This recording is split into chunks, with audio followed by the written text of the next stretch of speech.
Halo semuanya, salam kenal ya dengan Julia di sini. Nah, jujur waktu pertama kali aku milih buat topik ini tuh aku langsung kepikiran sama satu hal. Kenapa ya ada beberapa perhiasan yang rasanya itu susah banget buat dilepas atau dibuang? Padahal mungkin nilainya itu nggak seberapa. Dan jawabannya itu bukan pada perhiasannya, tapi pada makna yang ada di dalamnya. Maka dari itu, ada yang mau aku bahas di video kali ini. Nah, sebelumnya pernah nggak sih kalian itu punya sebuah benda yang sebenarnya itu kecil banget, bahkan mungkin nggak mahal, tapi rasanya itu sayang banget kalau mau dibuang atau hilang. Mungkin sebuah cincin hadiah dari seseorang, atau kalung yang hampir setiap hari dipakai, atau mungkin gelang yang sebenarnya itu sederhana, tapi karena punya banyak kenangan jadi susah banget buat dilepas. Nah, kalau dipikir-pikir, yang bikin benda-benda itu berharga seringkali bukan karena harganya, tapi karena cerita yang ada di baliknya. Nah, dari situ aku mulai menyadari bahwa jewelry itu sebenarnya bukan cuma aksesoris biasa.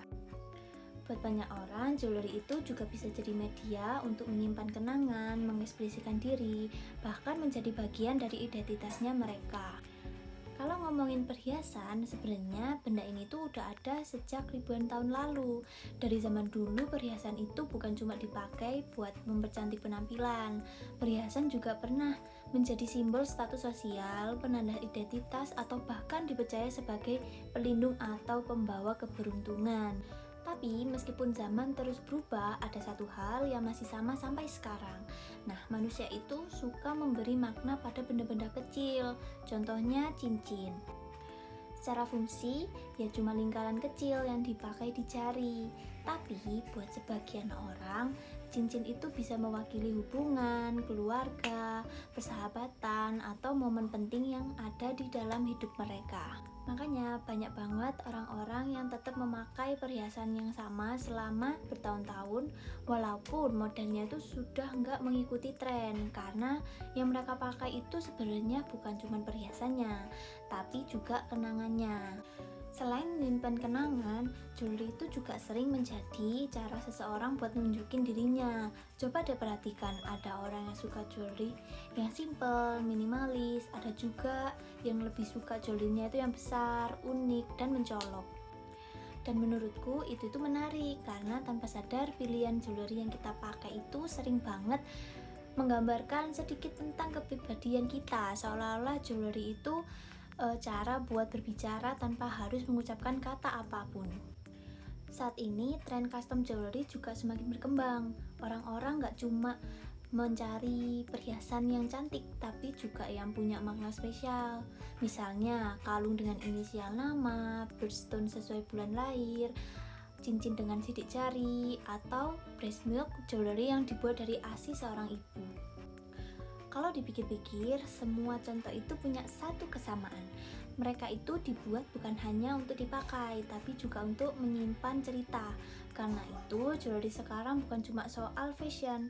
Jewelry juga menjadi cara untuk mengabadikan pengalaman hidup dalam bentuk yang bisa dipakai sehari-hari. Tapi ada satu hal yang sering banget kita lupakan setiap kita melihat perhiasan kita. Kita itu biasanya fokus pada hasil akhirnya, yang cantik, yang berkilau, yang bagus sesuai dengan keinginan kita. Padahal di balik satu jewelry itu ada proses yang cukup panjang, mulai dari proses desainnya, pembentukan detail-detail, sampai tahap finishingnya biar hasilnya itu sesuai dengan yang kita inginkan. Nah, di balik setiap jewelry itu juga ada pengrajin-pengrajin yang mengerjakannya itu dengan waktu, keterampilan, dan perhatian terhadap detailnya. Jadi, saat kita memakai sebuah perhiasan, sebenarnya kita itu juga sedang membawa hasil karya dan kerja keras seseorang. Karena itu, menurutku penting banget buat lebih menghargai karya lokal dan para pengrajin yang ada di baliknya. Nah, sebelum menutup video ini, aku ingin mengajak kalian buat melakukan satu hal.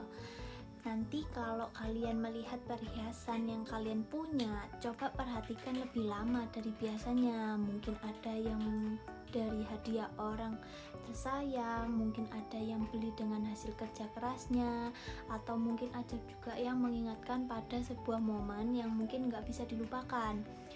Dan kalau dilihat lagi, mungkin kita akan sadar bahwa kilau yang ada di perhiasan itu bukan cuma soal penampilannya aja, tapi juga tentang ceritanya, kenangannya, perjalanannya yang ikut tersimpan di dalamnya. Karena pada akhirnya jewelry itu bukan sekadar aksesoris biasa. Kadang jewelry adalah cara kita membawa cerita kemanapun kita pergi. Terima kasih sudah menonton dan sampai jumpa.